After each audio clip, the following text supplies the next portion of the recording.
Hello, it's the Anfield Wrap. It's John Gibbons hosting this week, and I'm joined by Harriet Pryor, by Ian Ryan, and by Stu Wright to talk about everything that's going on in the world of Liverpool Football Club over the weekend. We're going to talk about pre-season.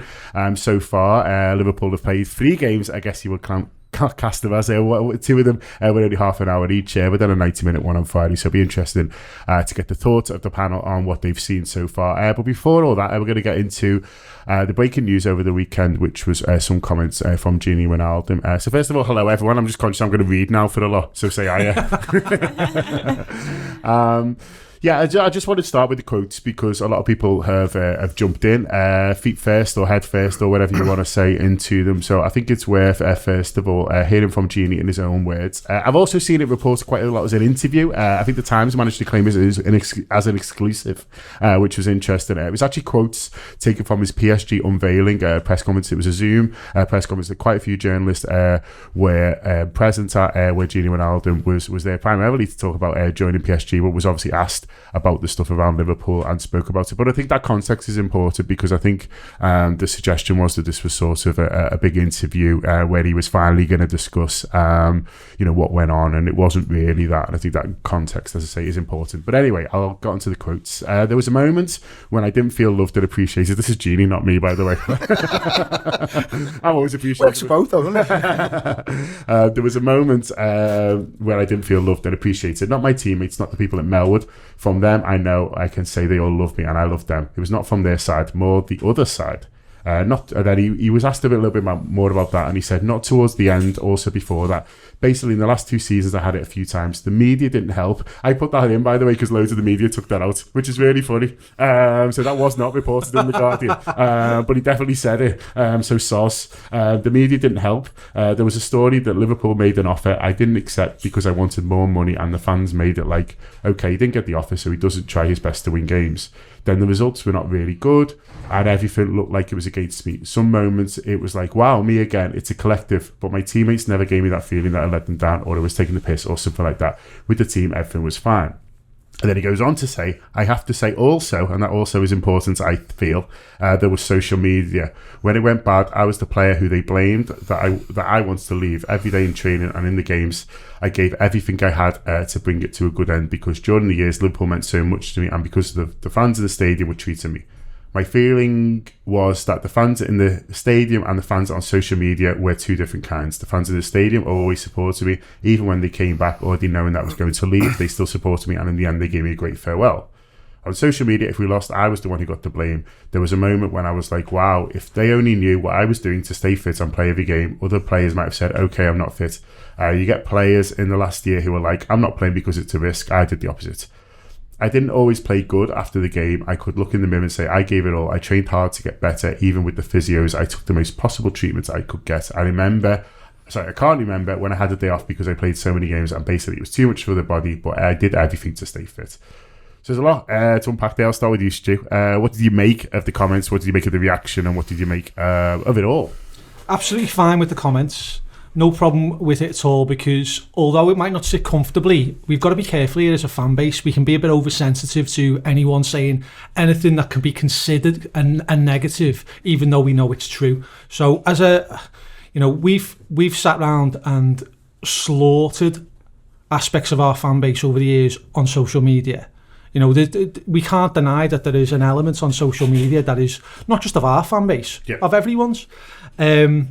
That is appalling in how it behaves and how it acts towards our players and players of other clubs. We've seen it recently with England as well, with the penalty takers, and so we can't deny, we can't bury our head in the sand that this is happening.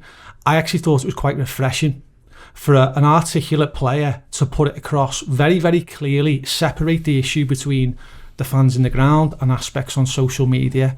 You called out the media, as you said, John, and I think that's fair game. But I actually found it quite refreshing. I also found it quite ironic that the majority of the people on social media who have complained about his views are in most cases similar people to were slaughtering him in the first place. To me, Gini Wijnaldum was a top professional for Liverpool. not saying he was, 10 out of 10 every game, but he was a player that looked after himself. He got on well with the other players. He always put himself out there. He was a leadership role. He was one of the captains, voted by the players to be, the 4th captain? Yeah. So that shows you the respect he had in the dressing room. He was the consummate professional when we were going through absolute hell last year with injuries. He was a constant. I mean, he makes reference there to the point that there were times when he was struggling. He was knackered. He was absolutely knackered come January, February. But he was still getting picked every week. He was, he wasn't playing. He was playing through injury because he knew there was a job to be done for the team, even though he knew he was going, and that's a risk in itself. He played through all that. So for me, I think, it's a fair observation that he's made, and I would like to see more players making that observation as well, being clear, making that separation between the exact elements of the fan base who are doing it. But I'd like to see more players across, different clubs stating their case, because we all know it's about time that there were greater rules and regulations around social media and what you can put on. So it's not for me to say that he's being oversensitive or anything like that, and I've seen a few people have said that. Even Jamie Carragher potentially has hinted at that. Really, it's not for me to say. I don't walk in Gini Wijnaldum's shoes, and I don't, if he's typing his name into social media after a game, or he's seen his notifications, his mentions, okay, you might say to him, well, just turn your phone off, but it's the 21st century. It doesn't work like that. As a young fella, he's going to be aware of it. So we've got no right, I don't think, to judge how he feels as a human being when he's getting abuse on social media like that. So for me, no problem with it. He's an absolute legend. It doesn't besmirch my view of him at all. And good luck to him at PSG, except when he's playing Liverpool.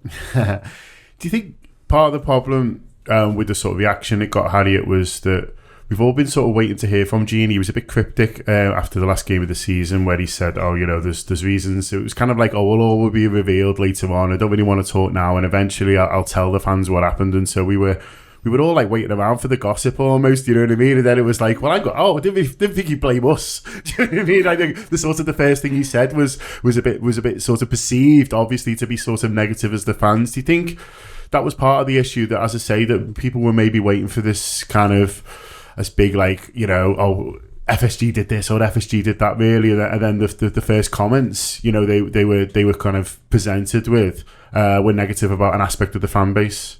Yeah, obviously it was very cryptic when it first came out, and at the end of his match, his final appearance for us, he was saying everything will be revealed, the truth will be revealed. I think at the time he didn't want to ruin the amazing response he actually got in the stadium, and that, we have to remember, that was the first time actually fans have been back for a while, and he hadn't sort of gauged the temperature amongst match-going fans, and they are a very different breed of fans to those you see on social media that maybe actually don't go to the match and don't support the team through thick and thin. I think that's really important to remember.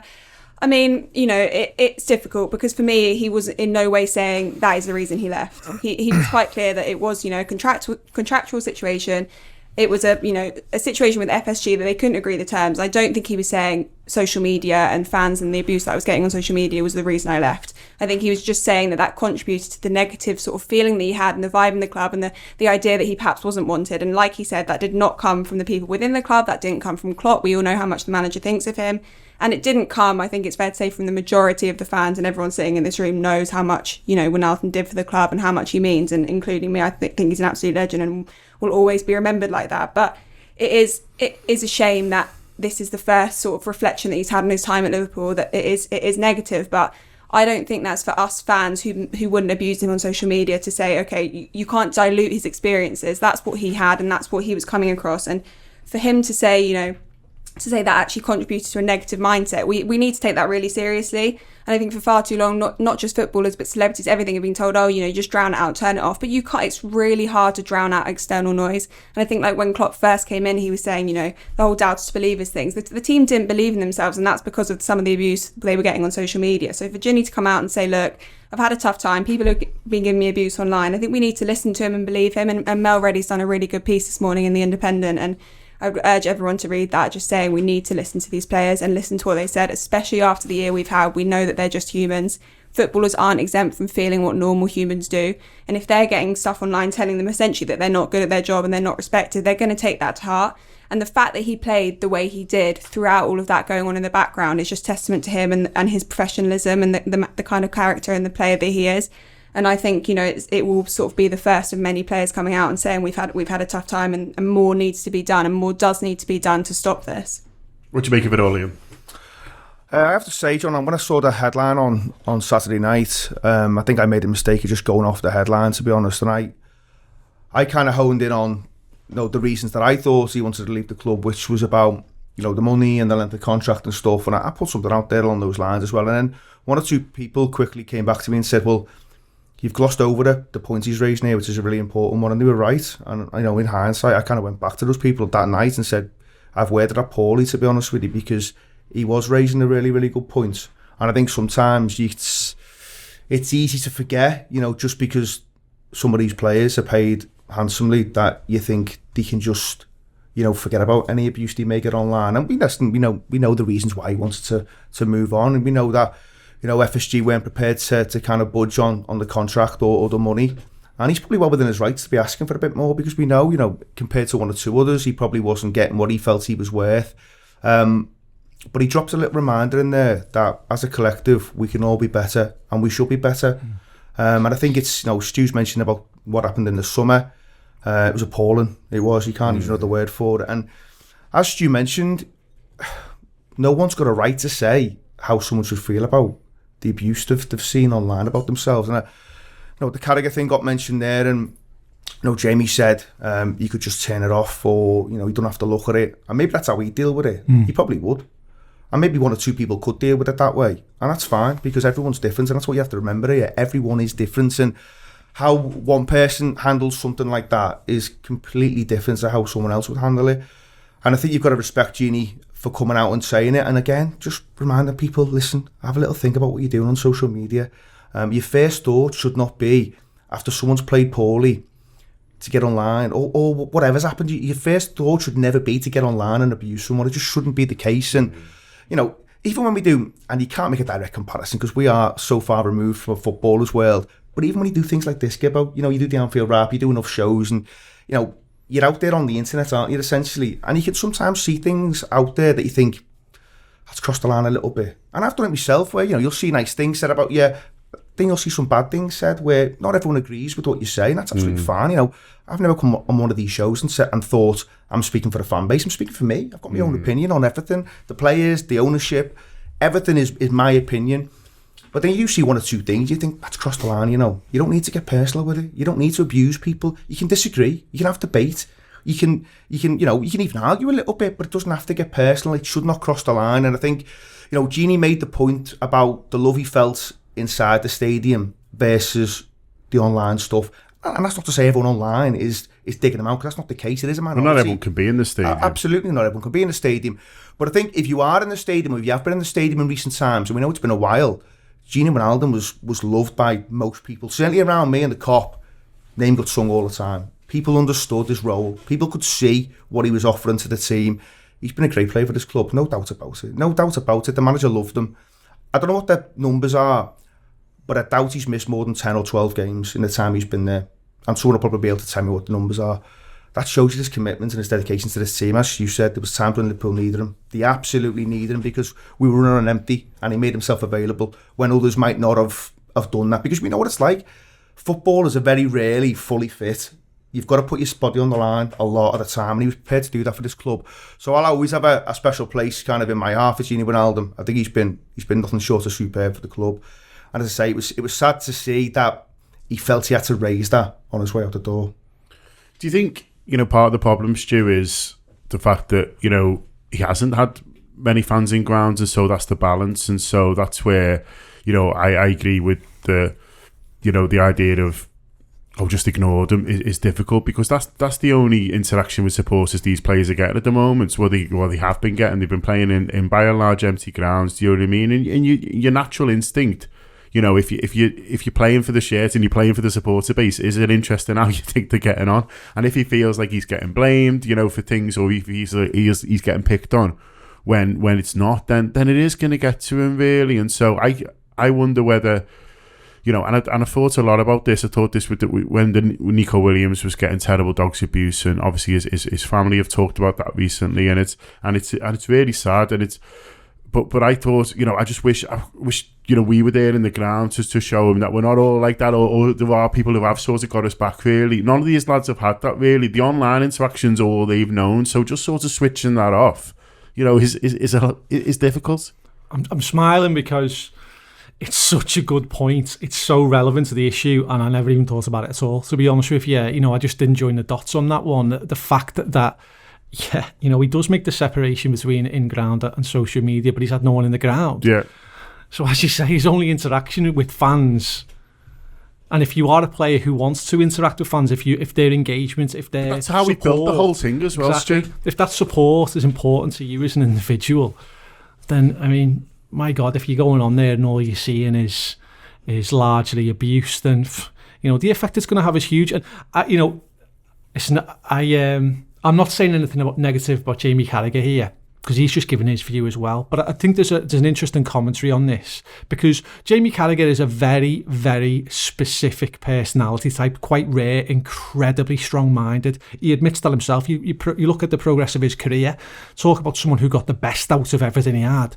I mean, a very, very special mentality that Jamie Carragher has, but also one that is aligned to the generation before this one. Mm-hmm. A lot has happened in the years. What is it? Something like 7-8 years now since Carragher's retired. I think it was 2013, wasn't it? And a lot has changed. In that time, and Carragher himself talks about how he doesn't think he would have the tools to make it as a manager, because he would struggle to relate with the players and to be calm with them and give them the kind of man management that they need in this day and age. And I think you can almost draw a line to that view to this maybe, and just maybe not quite getting how reliant this current generation of players are on that fan engagement on social media. And it took Carragher a long time to get onto social media in the first place. So I think the fact that Carragher's got his viewpoint of how Gini should have dealt with this is fine. That's his view, as long as he doesn't portray the fact that everyone should behave like that and be able to be mentally as strong as that, or to have their characteristic makeup to be that way. As Ian said before, everyone is different, and we, more than ever over the last 18 months during the pandemic, there seems to be a rightly increased profile on mental health. And it would be daft of us to think that doesn't enter into elite sport at the highest level. If anything, regardless of how much you're getting paid, mental health issues are likely to be more acute, because you're constantly walking across the cliff edge of performance and pressure. And I think, all of that awareness around mental health will continue to be undermined while social media has the freedom that it continues to have.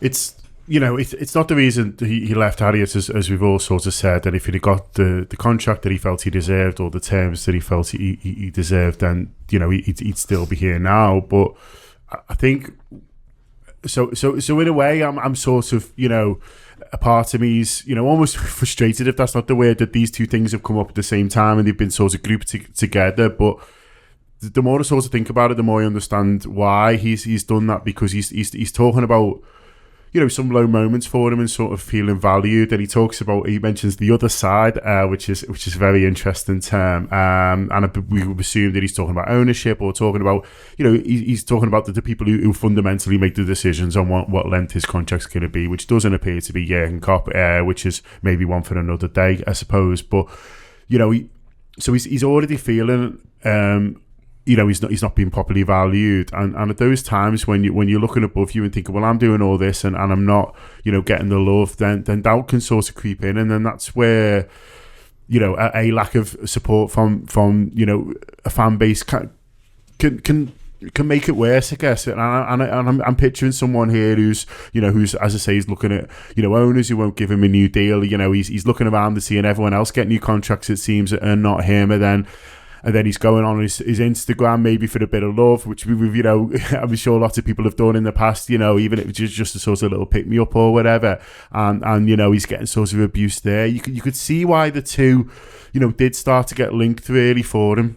Yeah, definitely. I think from a sort of outside perspective, the two being conflated at the start might be a little bit confusing, because you think, how is his contract situation being linked with his abuse on social media? But actually, when you dig a bit deeper into it, I think he was just trying to say that this all contributed to the fact that he just didn't feel very valued, because the ownership weren't willing to budge on any sort of negotiation, and they didn't, you know, they were saying basically because of his age, he wasn't getting a new contract. But then, like you said, players around him are getting a new contract, so he might not have been fully believing that sort of dynamic that was coming from them. And then, like you said, you're going on social media and you're seeing all of this. And I just think he must have thought, the ownership don't want me, the fans don't want me. And like you said earlier, that's the only interaction he was having with fans. And the only people that want me around are my teammates, but they don't really have much say in the situation. So yeah, for him, it must have all just contributed to this whole feeling that he just didn't feel like he was wanted at Liverpool, which we all know is completely not the case. I think social media adds a really interesting dynamic for fans, because we can now follow along their lives. Basically, we can have such a unique insight that you didn't used to get into everything that they're doing, their thought process, their mindset. And Gini Wijnaldum is very, very active on social media, it must be said as well. Like, after every match, he was posting paragraphs on Instagram sort of saying why he thought the game didn't go well, more than any of the other players when they sort of disappeared during the downward spiral that we had last season. And for us then to turn around and want all that, and want all the insight, and want to get to know these players, and then say, oh, actually, but when you're saying you don't like something about it, we're not going to accept that. That's unacceptable from a fan perspective, because if we want all of that and everything that we're getting, then we have to accept that actually when they're not happy about it, we need to listen to them as well. So I think like you said, from a starting point, it does seem a bit strange that they were dealt with in the same interview. But I think he just wanted to get everything off his chest. He might not have planned to actually all of this to come out in one interview, but once they started talking, he must have just said, oh, I didn't feel valued by the ownership, and then it didn't help that all the fans were coming in, and then he just sort of treated it as a bit of a therapy session, this interview, it seems like. But yeah, I don't know, I just feel sad, because I don't want him to have any sort of sense that he wasn't valued, because he absolutely was by the majority of fans. And it's sad that this small minority on social media has such a large voice, and I don't know the way forward, how we make this small minority on social media not have as much of a prominent voice, and what is the way forward for that? Can I just say as well, John, you know, just despite all the things that we've discussed, and those negative emotions he might feel about being valued, whether it be by aspects on social media, whether it's by internal forces at the club who make the decisions, despite those things, he still wanted to stay. Yeah. Liverpool would have been his first choice. I don't think Liverpool would have had to have offered him the contract that PSG have done. No. You know, I think he just wanted a reasonable contract that stressed his value to the club over the previous 5 years and what he could be going forward. And, you know, he'd waited a long time for his contract to be renewed and bumped up, and it never came, and he saw players constantly around him have that happen. He sacrificed himself as well in terms of how he plays tactically for the team. So despite all those issues, he still wanted to stay. Yeah. Liverpool weren't forthcoming in what a contract that he would think was reasonable. So he's had to move. He's had to move his family. They've had to leave their home. They've had to move to a fresh country. That all might be very exciting as well, but at the same time, there's going to be a tinge of sadness there, at least. So it's no surprise really that you know, he's poured out his emotions a little bit. And I think fair play to him, no problem with it. Yeah, and not only did he want to stay, but even when he knew he was leaving, he gave his all in every single match, literally until the last whistle was blown on that Crystal Palace match. He wanted to be there, and he gave his all. And I think for anyone to even suggest that he sort of was blamed for the bad performances that we had, they've never watched him play football properly, in my opinion.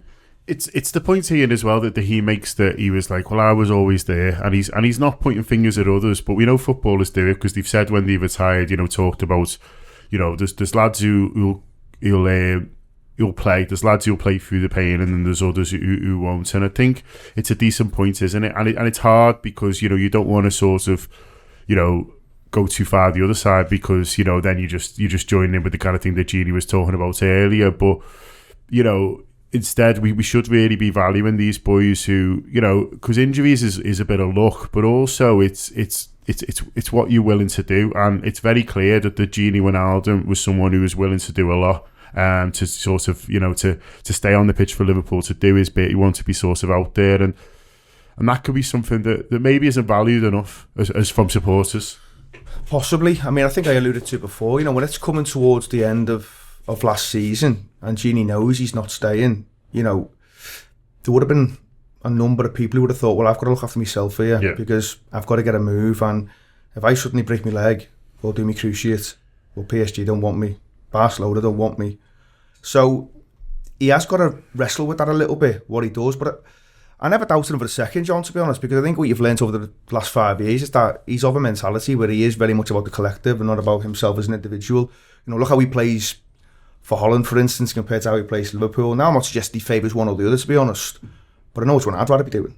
I'd rather be scoring the goals and getting the glory, but for Liverpool, he sacrifices himself and he plays a totally different way to the point where he'll face criticism because of that, because you don't see the same output, but he's doing something the manager's asking him to do. And that's his role, and that's been his role over 5 years. And obviously he's played in different positions. He's even done a little bit of false nine for us when we've had to ask him. He's done something at centre half. So he is a player who's willing to kind of, for the greater cause, put himself in difficult situations. And I'm sad to see Wijnaldum go. I can kind of understand it to an extent, because I think a lot of players are coming to an age where you've got to try and evolve the squad a little bit. So the key here is, well, what's next? What comes through the door? Because I'd hate to see a Gini Wijnaldum go and no one else to come in, because I think we need someone. So that's important. Your point about other players maybe putting the bodies on the line. I mean, I think all around the table, we'd all have loved Daniel Sturridge during his time at the club. But there was one or two things that other players said, the other senior pros that said, at times, could he have done a little bit more with his body? Could he have pushed himself through the pain barrier? I don't know. Daniel will know, because it's his body. So maybe it's unfair to make assumptions, but you can only go off what other players have said. And I think they've said it in various autobiographies, where they've said, well, were there times where he maybe just could go through that barrier? Suarez did it. I think there's a narrative around Suarez. He was probably never fully fit because of all the knocks he took. No fucking chance he was pulling out of football matches. He'd have had to drag him off the pitch. So that's elite mentality for you. And sometimes, you don't know what's going on with a player's body, and they've got a responsibility to their own body to make sure they're looking after themselves.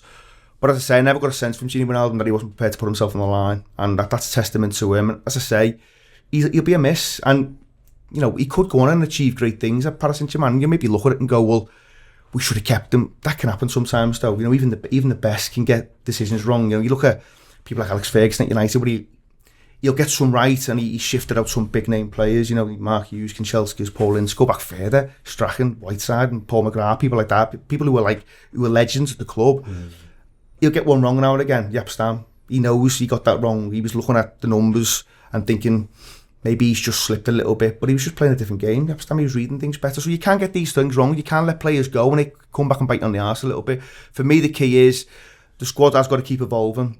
And if Gini had still been there next season, I'd have been absolutely fine with that, because he's a great player and you can't have too many great players. But I think there is something around, they can't all get old at the same time. You've got to maybe shift one or two at different times. You've got to maybe take that gamble a little bit. But the key is bringing new players in through the door and letting them evolve and letting them take over the mantle and stuff. And that's why I'm really interested to see what Liverpool do next in the market.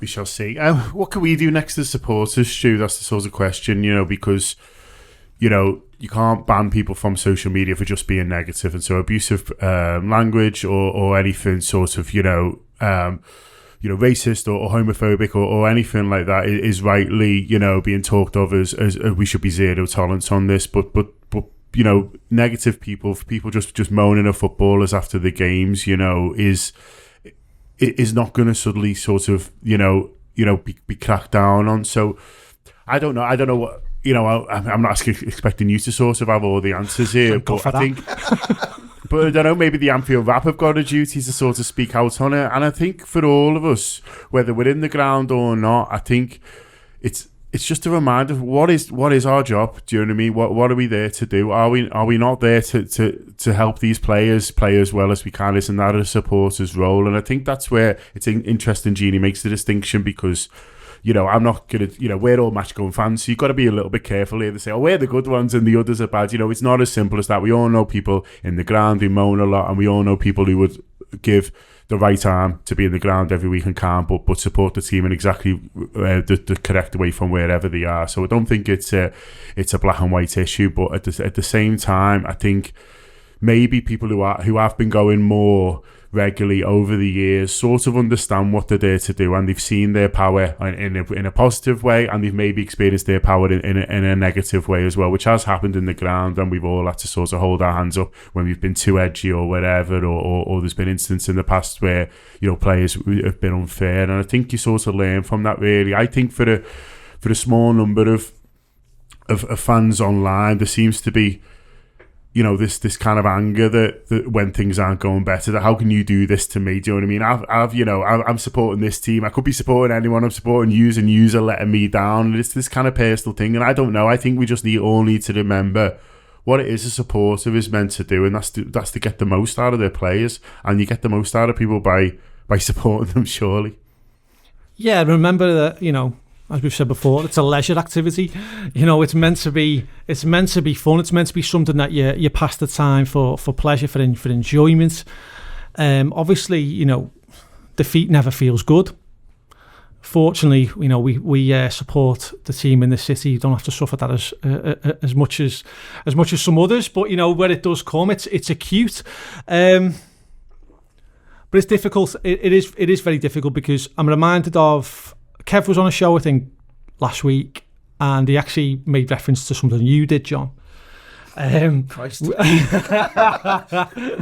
And he was being very kind. Actually, I'm sure it was Kev, but it was definitely about you, because he was talking about a situation where I think you were away somewhere and you'd overheard a fan saying something very, very negative. It was Robbo who said it. It was Robbo. Yeah. There we go. And you, unlike most people who just walked past and kept their mouth shut, you actually stepped in and said, you know, you've been out of order, that mate, or whatever it was you said. But you felt it right to challenge that view. I think it's a dangerous game, that, isn't it? Because what we don't want to end up is with bloody fights happening all over the ground and whatever, you know, between our own fans. But I think you know, when it comes to social media, it's not going to break out into a fight. You know, it's keyboard warriors at best. And I do wonder whether there should be an element of us not calling people out for giving a fair critique of a game or of a performance, but when people go over the line, maybe there is a place for them to be challenged. Maybe it is right, because I think we've opened Pandora's box. That's the problem with social media, because even, as you said before, if rules come in, which, you know, are long overdue, around whether it be sexist, whether it be homophobic, whether it be racial, you know, a variety of forms of abuse that go on there, that would be brilliant. That would improve the situation dramatically if we have to put our ID in there, and there's various ways that you can address it. But you can't really address it for just people being negative. You can't really just, if someone's just making a negative comment or giving a performance critique or having a moan, it's difficult, really, isn't it, to challenge them too much on it, because it's their viewpoint, it's their opinion, and that's really what social media has become. It's become a platform to put your opinion across. So I don't know. I feel like I'm certainly not the man with the answers. I'm certainly not the man who has a clue really how to go forward with it for that kind of thing. But I think it's just, you know, it's a human issue. It's a humanity issue. We all have that side of us. We all have the need to vent, to get emotions off our chest, and for some people the only vehicle, or the best vehicle for them to be heard, is through social media. So I really don't know, because you can't change social mindset like that. Do you know what I mean? You just can't do it. So I don't know. But maybe when people do cross the line, I think if more, you know, had the Gibbons spirit of feeling free to challenge, feel comfortable to do that, maybe that wouldn't be a bad thing. There is a Gibbons spirit now as well. Be sponsored. Lovely segue. We'll move on. I'm still a bit mad. I still think it's mad that he's gone, to be honest with you. I'm still sort of getting my hand around that, but we shall see. And maybe more people speaking out on this sort of thing is the way forward. So good on Gini, albeit caused a bit of a storm over the weekend. But sometimes that's no bad thing either. Okay, I'm going to get everyone's thoughts on pre-season so far, but just before we do, I'll talk a little bit more about what's coming out this week on Tour Play. It's a great time to subscribe to the Anfield Wrap, we feel, as we gear up towards the new season. So on audio and video this week, we've got transfers ahoy, as you can imagine.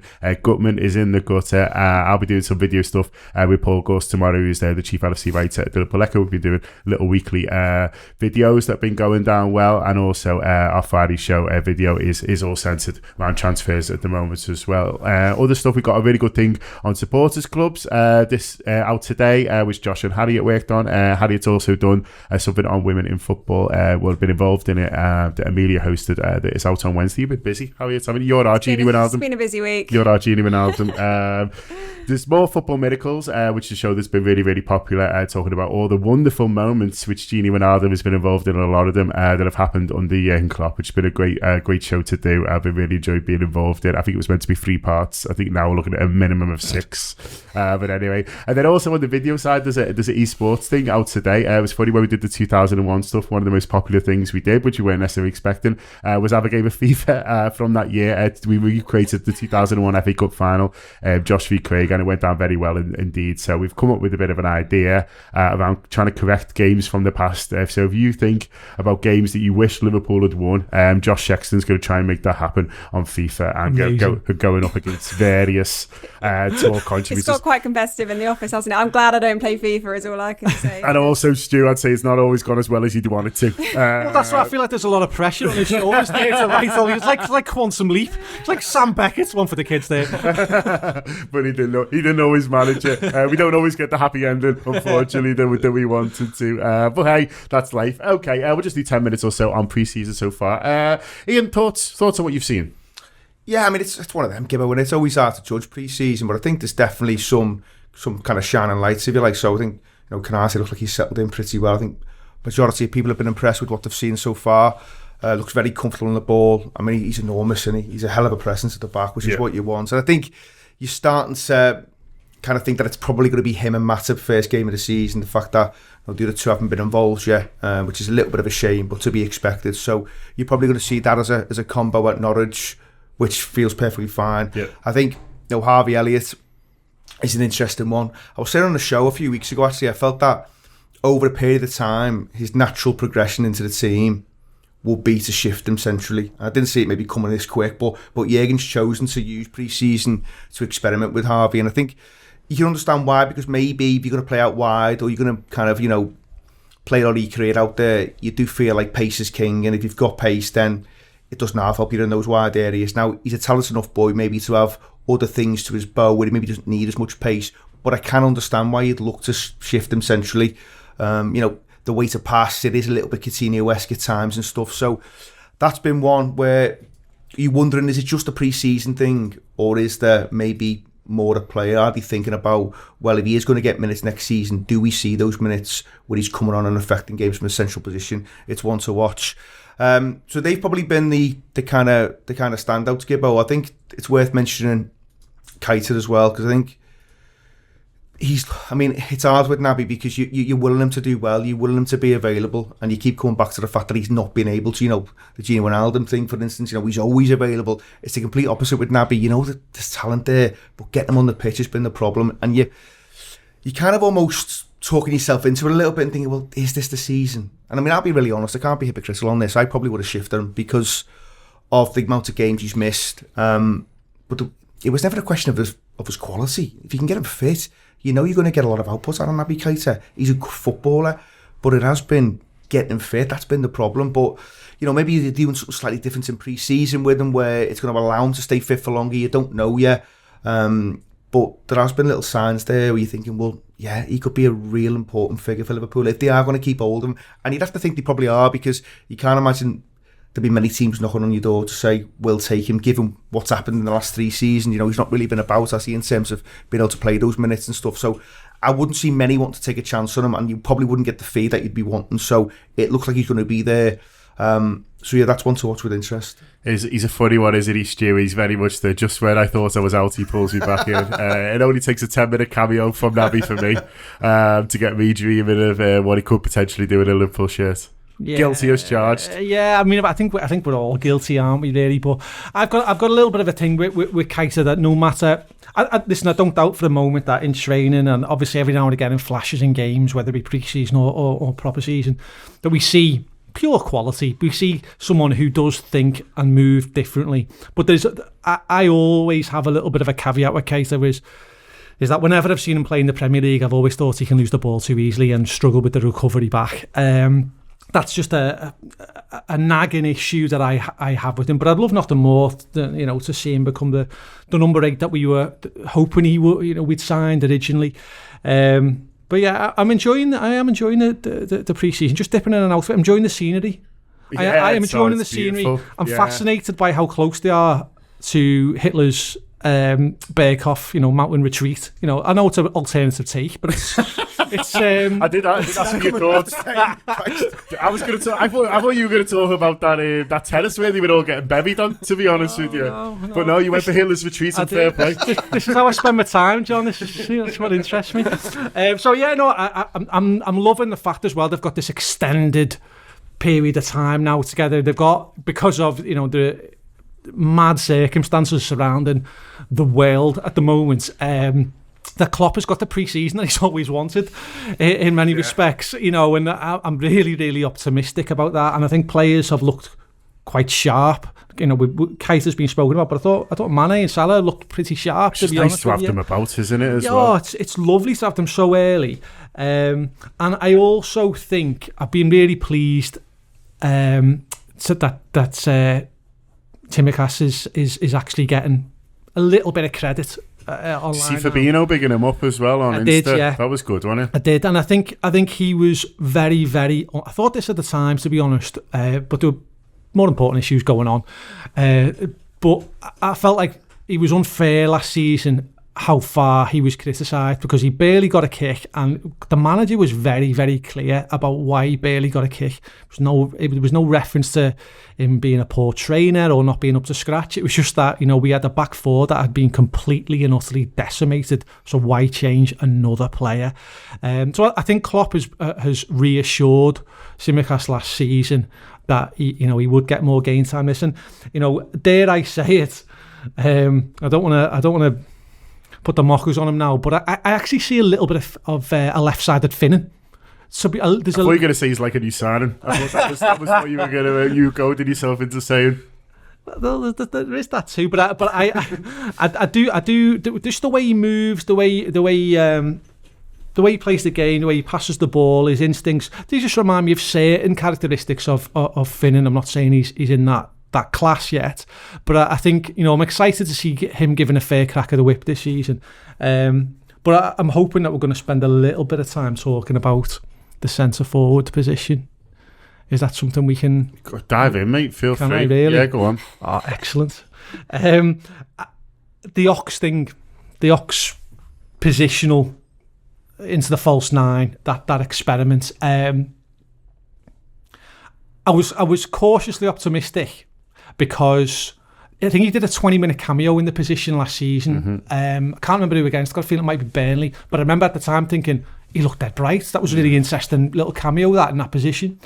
But I actually think the problem with him there also equates in a really mad way to a problem if we were to buy a 30-goal a season striker there. If we were to buy someone who was in effect an Andy Cole, if you like, someone who was a finisher, and there's a lot of people crying out for us to sign someone like that in that position. I think structurally it has a huge impact on the team, because when Bobby Firmino doesn't play, I'm not sitting there at the game thinking, I'm not thinking about the goals that he's not scoring. I'm thinking about everything in front of me constantly breaking down, because we've got no one, when we play a proper striker there like an Origi, where there's no one who holds the ball up. We need someone, our first and foremost characteristic when we are looking to recruit for that position, so we should be someone who is good with their feet but can hold the ball up with their back to goal. Bobby's proved that doesn't need to be a 6'2" alehouse player. That can be a really good technical player who's strong and who's got a game intelligence. But Bobby can occupy a back four. He can have his back to goal hold the ball up and link the play and basically be Liverpool's fulcrum. Without him, or without a player of that style and capability to do that, Mane and Salah are not half the players that they're capable of being. So if Liverpool's intention is still in the next 3 or 4 years to have a plan that's based around Mane and Salah, then they have got to make sure that they have got a fulcrum at centre forward. That's my issue. If we buy an out-and-out striker, are they going to have the technical skills to do what I've just said? If they can, brilliant. If we can get one who can score loads of goals but can also be the fulcrum, fantastic. My issue with Ox is that I don't think he has got it in his locker. Certainly, there's not enough seen of it for him to occupy a back four and play with his back to goal at times and bring others into play, because he's just not been brought through as a player like that. And what is he now? What, 28? I think he's a bit younger. A little bit younger, I think. A little bit. Yeah. But he's certainly in his prime now, isn't he? And his entire career, he's not played in that position. So he's not learned those basics from when he was a kid, as a young player, and then as a senior pro, of how to do that job. So until we can solve that equation or teach him how to do that, then I'm very much in the camp of we need someone else.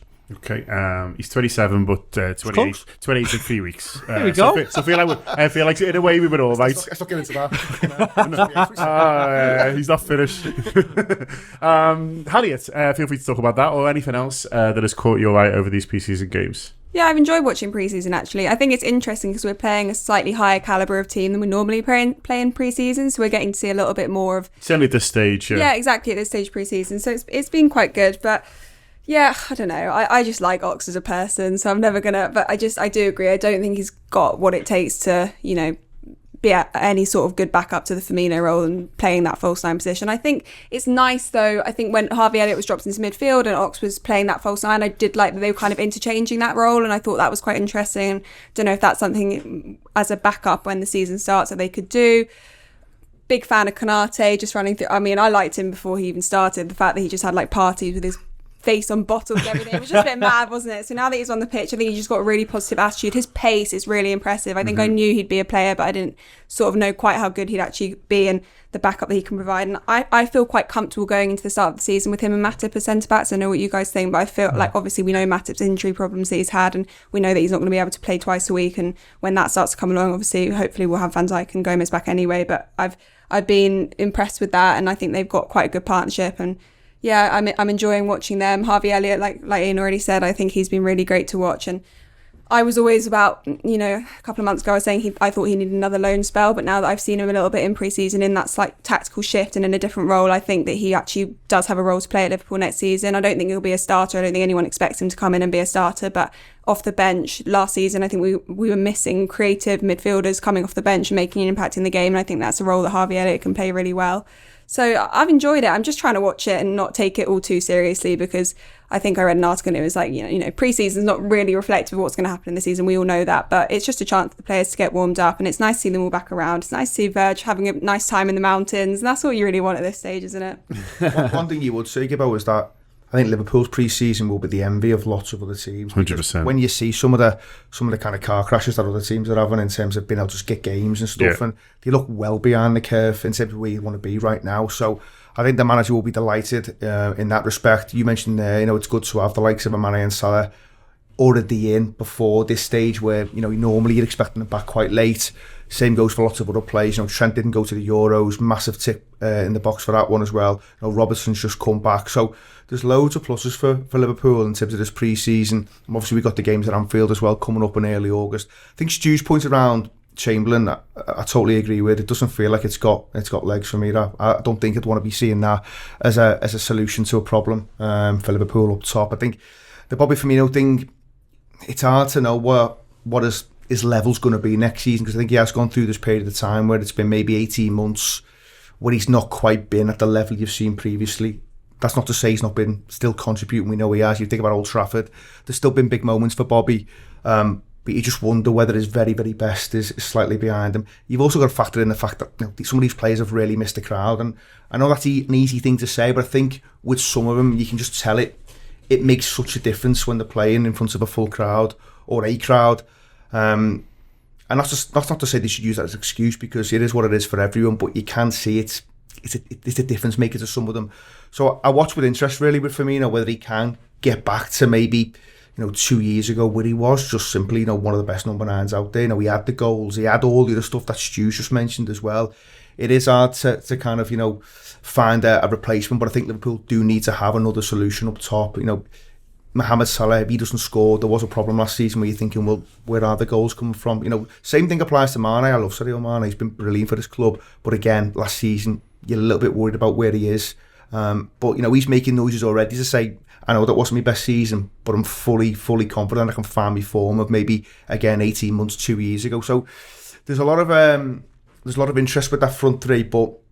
And I know Harvey's been mentioned as an option. I don't really see that as being an option. I do like the fact that they are thinking about centrally with him, but I think it's something that Liverpool need to be thinking about. Is there someone out there who can do a little bit of what Stu mentioned there? He can chip in with goals, and at the same time he can facilitate the two wide players. Or is it a case of Mohamed Salah's got to do more through the middle?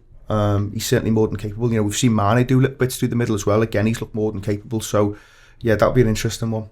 We shall see. There'll be another piece of the puzzle on Thursday night. Liverpool play, and we're doing it on Hot Mic, so come and join it with us. The app is completely free on your phone. Just download it. Use the code Anfield Wrap when you download the app, and you can watch the friendly along with us. Obviously, they're all on LFC TV, and Steve Hunter does a great job. But if you want someone definitely drunker, then me and Kev will be on Thursday night. I've even got a bit of Phil Blundell actually to add a bit of sense to the scenes. So yeah, do come and join us on Thursday, where we're all going to watch Alex Oxlade-Chamberlain score a brace and ram Stu right where it's down his throat. But in the meantime, thanks a lot to Stu, thanks to Harriet, thanks to Ian, and yeah, that's been the Anfield Wrap. theanfieldwrap.com/subscribe if you want much more, including loads of transfers. But for the meantime, up the Reds and see you later.